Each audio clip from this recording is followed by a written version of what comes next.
Então, arquiteto, surgiu para você um projeto de ampliação.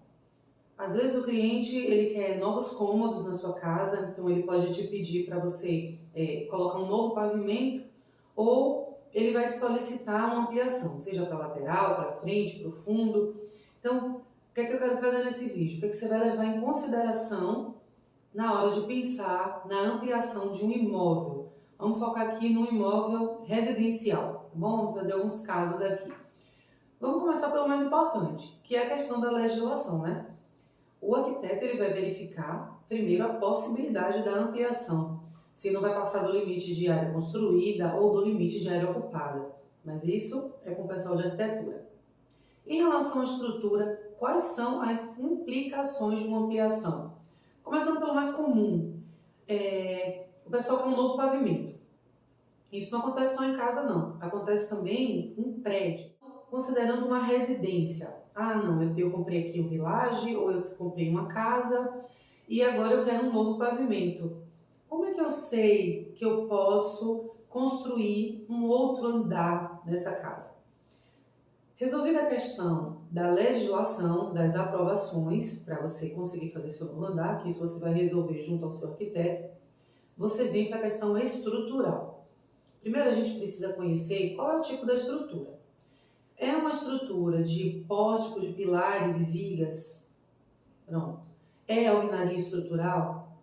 Isso é o primeiro passo. Ou então não foi feito sem projeto de estrutura, sem controle nenhum na obra, não existe nenhum tipo de registro. Como é que eu vou saber se eu posso fazer ou não um novo pavimento? Então, a primeira coisa, o primeiro passo é uma vistoria técnica.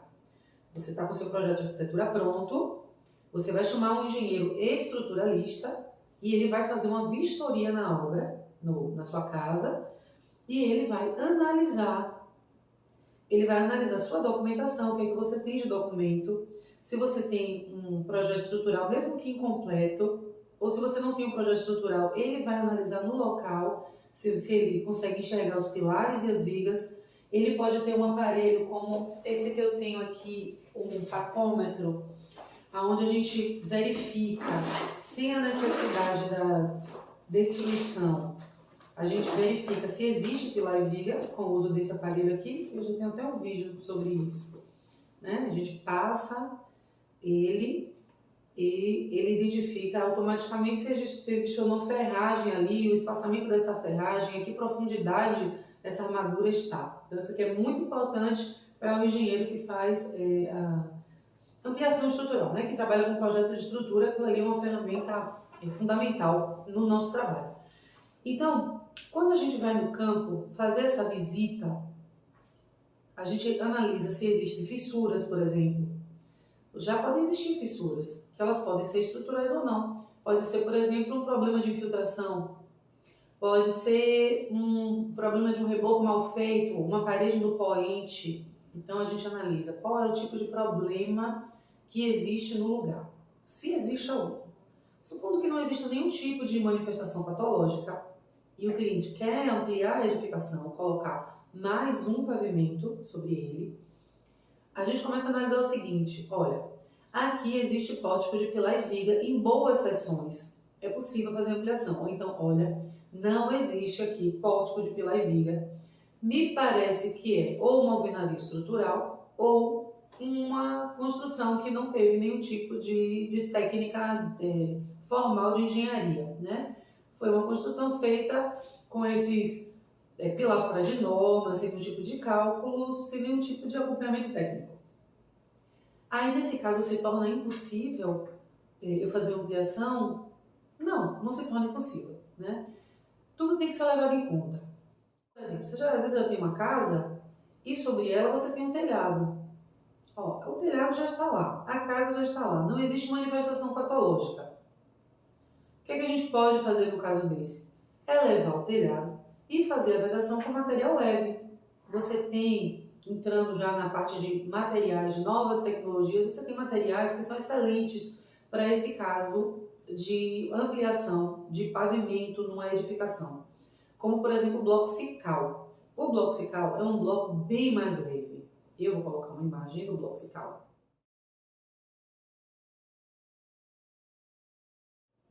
Ele é um bloco mais leve, ele é um bloco maior.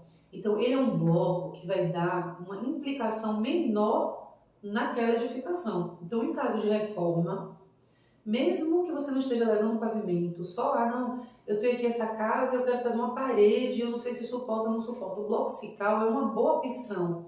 Você também tem como opção, no caso interno do levante de uma parede, o gesso, né? Ou o bloco de gesso maciço, ou mais leve, o gesso acartonado. No caso da ampliação de um pavimento, você poderia usar o bloco cical, poderia usar o vidro, que são opções mais leves, né? Para lhe dar uma certa segurança. Isso não significa que você não terá um problema, porque uma vez que não é possível se verificar matematicamente a condição de um imóvel, não é possível também se emitir um laudo. Então você precisa estar muito atento a isso. Não perca os registros dos seus projetos originais ou do acompanhamento que foi feito no período da execução da sua obra. No caso de uma reforma, você vai precisar dessas informações. Bem, então ainda sobre a vistoria, quando o engenheiro ele chega no local, ele vai analisar a ausência ou presença de manifestações patológicas, a existência da estrutura, fazer o uso do pacômetro, e naquela análise geral já se sabe, na verdade, se a estrutura ela teve acompanhamento técnico ou não. Pronto. Ela tendo tido, você tendo um registro de projeto, é muito mais fácil de fazer uma avaliação. Quando não se tem, é complicado. É muito complicado fazer uma avaliação e muitas vezes se projeta reforço, se projeta ampliação de peças para poder se garantir que você não vai ter um problema lá na frente com aquela sua ampliação. Eu quero ampliar meu pavimento, mas eu estou tranquilo, eu só quero tirar uma dúvida, porque meu pai, quando fez lá anos atrás, ele fez uma super fundação, ele fez para um prédio de 5 andares, o pessoal adora falar isso, né? Não, aqui a fundação foi para 5 andares, aí a casa tem 2 andares. Foi para 5, então eu estou tranquilo. Não é assim. A fundação ela não suporta o peso sozinha, tá bom? A carga, para ela ser distribuída, ela vem descendo pelas lajes, passa pelas vigas, passa pelos pilares que chega na fundação. Então você pode ter uma super fundação e pode ter uma viga que na hora que a sua sobrecarga passar por ela, ela vai romper. Ou então na hora que a sua sobrecarga passar laje, viga, que ela começar a descer no pilar, ela vai romper o pilar, porque o pilar não teve seção suficiente para suportar aquela carga. Então não é uma super fundação que vai resolver o problema e lhe dar confiança para você fazer um novo pavimento. Todas as peças precisam estar bem dimensionadas para suportar o carregamento. Você pode ter, no caso, uma casa com um projeto de estrutura que foi bem feito para aquela condição. Mas aí a vida muda, tudo muda e você vai construir um pavimento novo, uma sala de TV lá em cima e você quer botar um ofurô. Não, quer botar uma piscina logo. Vamos botar uma piscina lá em cima. Sabe que minha casa suporta uma piscina? Precisa se fazer análise. Porque se ela não suportar aquela carga, vou dar um exemplo aqui para vocês, tá bom? Se eu tenho meio metro de água na piscina, é meia tonelada por metro quadrado que você tem de sobrecarga naquela laje. No geral, a laje ela é calculada para 150 kg por metro quadrado de carga permanente. E no caso de uma laje de cobertura, 100 kg por metro quadrado. E agora você quer usar 500 kg, isso eu estou considerando meio metro só de água. Aí eu quero uma piscina maior, porque agora eu quero, sabe, nadar lá na minha piscina da minha cobertura. Ou então eu quero ficar mais imersa. Então eu quero 80 centímetros de água. Então você vai ter 800 quilos por metro quadrado. Você tem quase 1 tonelada por metro quadrado sobre uma laje que foi projetada inicialmente para 100 quilos por metro quadrado. Então é muita diferença. Isso vai demandar é impossível fazer? Não é impossível. Mas você vai precisar de um projeto de reforço e a execução muito bem feita desse reforço. Reforço não é brincadeira, aí tem muita gente executando errado. Uma outra situação que você pode ter durante a vistoria é já se detectar manifestações patológicas. Você não vai fazer uma cirurgia plástica num paciente doente, mas você precisa primeiro corrigir a doença para depois você tratar a estética. É a mesma coisa, você chega numa casa, ela tem manifestações patológicas, você primeiro precisa tratar as manifestações, para depois você pensar em ampliação. Acontece muitas vezes que um arquiteto recebe um projeto. Eu comprei uma casa no condomínio, aqueles condomínios padrão de casinhas iguais, e o cliente agora ele quer, puxa para o lado, puxa para cima, puxa para frente. Os ambientes são pequenos, ele quer quebrar aquela parede, e muitas vezes a edificação ela foi construída contando com aquela parede. Você precisa levar em consideração que aquela parede ela é estrutura. Na hora da vistoria, quando a gente mandar quebrar o forro, para poder ter um acesso melhor para a laje, ver o tipo de laje, onde é que ela se apoia, ver o tipo de viga, qual é a seção, o que está acontecendo ali. Naquela hora ali, a gente fica sabendo se vai ser necessário ou não um reforço. Aqui um exemplo de um projeto que a gente acabou de fazer, que é para uma casa desse tipo que eu acabei de citar. É uma casa padrão de um condomínio, aonde não vai haver ampliação de pavimento, porém o cliente solicitou uma ampliação do ambiente, ele queria uma sala maior, então o arquiteto viu a necessidade de derrubar uma parede. Aí ele veio para mim, Fabi, e aí, posso derrubar essa parede? Eu fui, fiz a vistoria, pedi para derrubar o forro. Gente, não pensa em reforma sem tirar forro, tá bom? Não, deixa um pedacinho de forro. Não existe isso, não existe. Vai ampliar, vai demolir, tira o forro, tá? A gente precisa ter o acesso perfeito à condição estrutural do ambiente. Não pode ter peninha, tá bom? Idem para piso, esquecem aproveitamento de piso. Nesse caso mesmo que eu vou trazer aí, você vai ver, foram feitos 3 pórticos metálicos para suportar o carregamento. Um dos pilares da casa está sendo removido e o pilar do primeiro pavimento está chegando no térreo agora sobre a viga metálica que a gente dimensionou para suportar um carregamento de mais ou menos 6 toneladas, que era a carga que estava chegando nesse pilar. Então,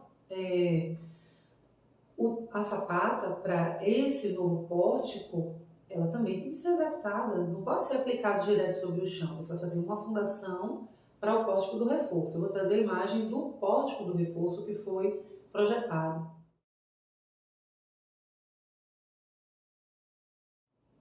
Pronto. E vou trazer também a imagem da planta com o pórtico do reforço. Então vocês entendem a necessidade de todo um acompanhamento técnico. Nesse caso que eu trouxe aí agora, você tinha somente uma condição de derrubar a parede, uma reforma. Mas, se também houvesse a necessidade de ampliação de pavimento, eu poderia ter tido um outro tipo de reforço. No caso da reforma, é um prato cheio para a gente aplicar as muitas possibilidades e as muitas tecnologias. Eu posso remover uma parede numa casa que não tem estrutura de pórtico de pilares e vigas e instalar um pórtico metálico. E eu posso, nessa mesma casa, por causa da ampliação de um pavimento, fazer uso do bloco cical, elevar o telhado, usar internamente paredes de gesso acartonado com algum tipo de sistema anti-ruído dentro da parede de gesso acartonado, porque o acartonado tem essa questão ruim da vedação. Então, a gente usa muitas tecnologias. Não tem como você fazer reforço de estrutura ou uma reforma que demande demolições sem um acompanhamento técnico, né? Sem, primeiro, o seu arquiteto definir o que é que vai ser feito em questão de layout e sem o seu estruturalista definir o que é que vai ser feito na questão estrutural. E, importante, às vezes o estruturalista pode lhe impedir de fazer alguma coisa, né? Muitas vezes fazer uma grande bobagem. Então ele orienta, vamos fazer assim, não abre tanto vão, abra até X para ter viabilidade. Não é uma questão da gente não querer, ou de não ser arrojado, ou ficar preocupado, não. É uma questão de entender a estrutura como se ela fosse um corpo. Então, você não vai ficar tirando um pedaço de osso, né, do seu corpo. Toda vez que você faz uma intervenção num corpo, o corpo sofre com aquilo. E ele nunca mais vai ser o mesmo. Se você bota uma prótese, você quebra, o médico bota no lugar, porém, nunca mais as coisas são as mesmas. A gente sabe disso. A casa é da mesma forma. A gente pega aquela casa que foi feita daquela forma e você vai fazer uma intervenção. Nunca mais ela vai ser a mesma. em algum momento pode surgir uma manifestação patológica. Não significa que vai cair, o que significa é que a casa ela vai sentir. Durante um tempo ela sente mais, depois ela vai sentindo menos, porém ela vai sentir e é importante que a gente tenha consciência disso tudo. Principalmente você, arquiteto. Quando você pega uma casa para reformar, pensa nisso, que ali é um corpo. Qual é o nível de intervenção que a gente vai fazer naquilo para causar o mínimo de sofrimento possível? Né? Não é só uma questão do bolso do cliente, não, porque às vezes o cliente tem a disponibilidade financeira, mas é entender que vão existir manifestações patológicas ao longo da vida daquela edificação em função daquela ação que a gente está tomando naquela casa. Da minha experiência, o que eu vejo muitas vezes é que existem casas que era muito melhor colocar ela no chão do que fazer reforma. Eu tive recentemente também uma experiência de uma casa até próxima aqui ao escritório, onde simplesmente não havia um único pilar ou viga. Era uma base de concreto, as paredes e o telhado se apoiando direto sobre a parede. E o cliente queria aproveitar as paredes. Assim como a gente insistiu, a gente explicou, mas nada o convenceu de que era muito melhor fazer a demolição e fazer uma estrutura nova. Então, lógico, obviamente, que o arrependimento veio posteriormente, né, quando se viu o trabalho que estava dando para fazer aquela execução e que o aproveitamento realmente não estava servindo para muita coisa. Quando você está aproveitando uma coisa antiga para fazer uma nova, a gente precisa levar em consideração que existem duas resistências de concreto. Tem a resistência do concreto existente e tem a resistência do novo concreto. Às vezes a pessoa acha que por ser uma ampliação, ela deve botar vou usar grout. O povo acha que grout é a palavra mágica para resolver todos os problemas. Grout e epox. Não é assim. O concreto novo deve ter uma resistência semelhante ao concreto existente. Para quê? Para que eles trabalhem da mesma forma. Existe uma coisa chamada coeficiente de dilatação. Se você colocar um concreto com uma resistência muito diferente do outro, eles vão trabalhar de forma diferente, eles vão fissurar. Então, a gente não quer essa situação de fissura entre argamassas. Ah, mas aí a gente usa ponte de aderência. Não use ponte de aderência. Isso é uma coisa que, na medida que a gente vai se atualizando, que a gente vai fazendo novos cursos, participando de novas conferências, a conversa que se tem hoje, o diálogo que se tem hoje é: não use a ponte de aderência. A chance dela dar errado é maior do que a chance dela dar certo. Não porque a ponte de aderência por si só seja uma coisa ruim, mas porque as pessoas não sabem aplicar a ponte de aderência, então elas colocam a estrutura em risco. Então, de que forma é feito? Bem, existe um método para você colar a argamassa nova na veia, mas aí a gente vai trazer num outro vídeo, tá bom? Hoje a gente vai focar aqui na questão da ampliação. Ah, Fábio, mas minha questão não é novo pavimento, então eu não tenho uma questão de novas sobrecargas. Minha questão não é derrubar a parede interna, minha questão não é essa, minha questão é que eu vou fazer um puxadinho no fundo, eu vou ampliar, vou fazer um quartinho no fundo. Essa ligação que você vai fazer da parte nova na parte antiga, ela pode dar uma fissura muito grande. Eu já vi pessoas fazerem assim, ó. Pega, a antiga tá aqui, aí vem a nova e encosta. Não conecta de nenhuma forma. Ok, no primeiro momento ficou tudo lindo, só que com o tempo, essa parte ampliada, ela começa a ceder.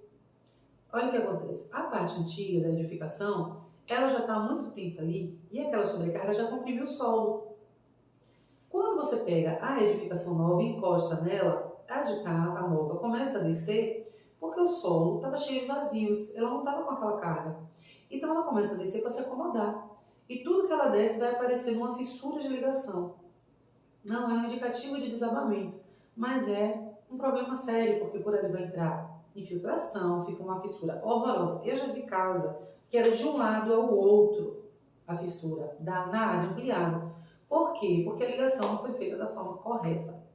Então, como seria a forma apropriada de ligar a parte nova na parte antiga? Como seria essa forma? Bem, você precisa unir as peças estruturais. Então, aí entra aquela questão que eu falei sobre não usar argamassas muito diferentes, tá? Isso é bem importante. É unir a ferragem, certo? Você precisa transformar a estrutura num corpo único.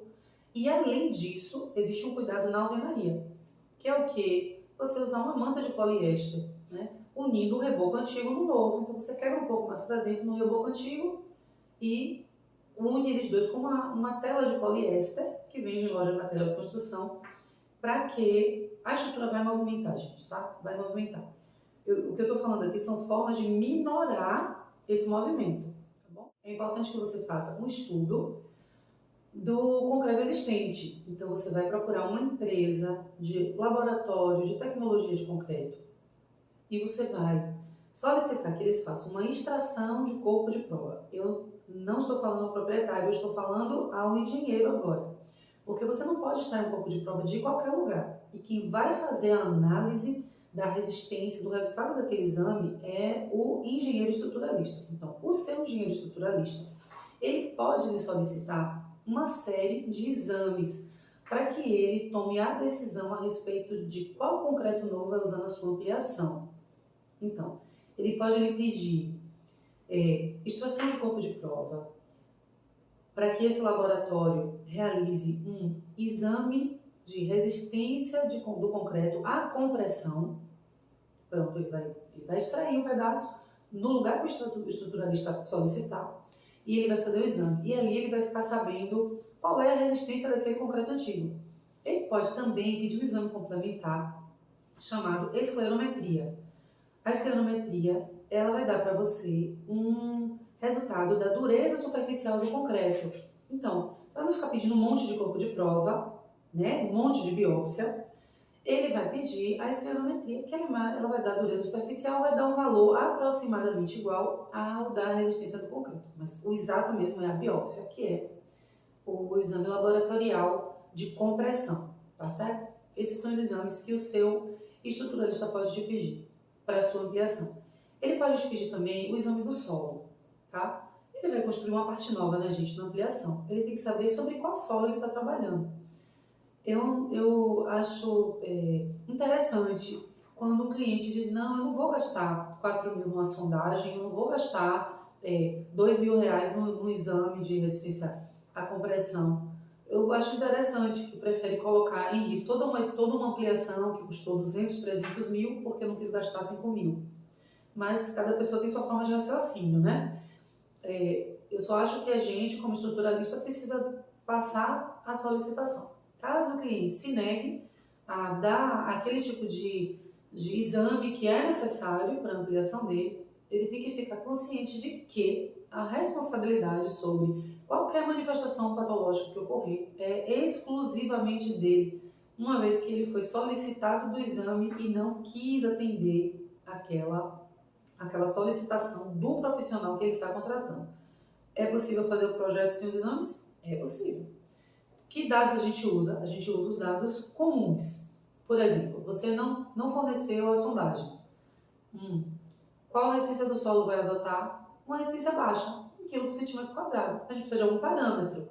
Então, a gente adota um parâmetro, sendo que no projeto vai muito claramente escrito: o cliente não forneceu a sondagem solicitada. Então, a responsabilidade de qualquer implicação da falta da sondagem passa a ser dele e não do profissional ou do executor. E quando você coloca novas cargas, quando você coloca essa nova carga de um novo pavimento sobre a sua edificação, o que acontece? Com a sua laje, você pode deformar ela excessivamente, tá? Então, a primeira implicação vão ter paredes novas sobre a laje, será que a laje suporta? É um elemento que a gente precisa analisar. A laje, se ele vai ter novas cargas sobre ela, será que ela suporta? Será que ela deforma excessivamente? Será que ela vai fissurar? Então, a laje ela pode sofrer com aquilo. O outro elemento que a gente analisa é a viga. E com esse carregamento novo, será que essa viga ela suporta? Será que ela não vai deformar excessivamente? Eu não vou ter abertura de fissuras? Será que a quantidade de aço dentro daquela viga é suficiente? Na laje, será que a quantidade de aço dentro daquela laje, a espessura existente da laje é o suficiente? E dentro dos pilares? Nossa, será que esse acréscimo de carga nesse pilar não demandaria um aumento de seção dele? Então, são perguntas que são feitas para que haja uma resposta a respeito de sim, é possível ampliar o pavimento. Não, não é possível. E se for possível, tem que tomar tais e tais medidas naquela edificação. Sem contar a fundação, né? Ela também precisa ser analisada. Ah, meu Deus, então eu vou ter que abrir o chão? Vai. Se você não tiver registro de projeto, você vai precisar abrir, quebrar todo o forrador para poder a gente ter noção da dimensão da sapata, para saber se ela vai precisar ser ampliada ou não. Então, no caso de um aumento de pavimento, se prepare para a completa destruição. Não existe salvaguardar acabamentos numa obra onde você vai ter um reforço de estrutura, tá? Não esquece isso. Tudo no chão, não existe salvar nenhum tipo de acabamento. Uma fundação, ela libera aquela carga dela no solo e aquele bulbo de tensões formado embaixo daquela fundação, se ele tocar no bulbo de tensão da outra fundação, a depender da carga, pode causar um cisalhamento no solo e aí vem um recalque estrutural. Então, muito cuidado na ampliação para você se manter distante suficiente da fundação do seu vizinho. Pode salvar a fundação do seu vizinho ou salvar a sua, porque se você faz, por exemplo, uma edificação muito mais carregada, você pode dar um problema de recalque na fundação do vizinho. Então, a primeira coisa, quando você vai chegar muito perto do seu vizinho, faça um relatório fotográfico, verifique a condição dos seus vizinhos, analise bem o que é que você está fazendo e analise a questão de implicação do vizinho em você e de você no vizinho, tá? A proximidade nunca é boa, você precisa manter uma distância para que você libere a sua carga de maneira segura, sem implicar em problema para a edificação vizinha. Exatamente nesse momento, a gente está fazendo um acompanhamento de um projeto que a gente fez para ampliação de uma edificação de 2 pavimentos. Também fiz um vídeo sobre isso, tá aqui. E lá é muito interessante. Lá são 2 pavimentos existentes e vão ser feitos mais 2 pavimentos sobre ele. Nesse último pavimento vai ter uma piscina. Então é muito reforço de estrutura. Lá todos os pilares estão tendo seção ampliada. A maioria das fundações está sofrendo aumento de seção, um grande aumento de seção, né? Seja em altura, seja em largura, elas estão ampliando. As vigas, elas não estão precisando, as vigas existentes não estão precisando, porque não alterou a carga do pavimento. Lembre que a viga trabalha para o pavimento, ela não trabalha para o prédio. E os pilares, né, além de terem um aumento de seção, eles estavam muito danificados, porque é próximo ao mar. Então, além do reforço estrutural, está tendo a recuperação estrutural. E eu queria finalizar esse vídeo com algumas imagens dessa obra que a gente está acompanhando, desse projeto que a gente fez, para mostrar para vocês como é que fica uma edificação, o que acontece com a estrutura que sofre reforço e recuperação estrutural. Meu nome é Fabiana Carqueja, eu sou engenheira civil estruturalista e espero ter contribuído com você, arquiteto, a respeito das informações sobre reforma e ampliação estrutural no imóvel.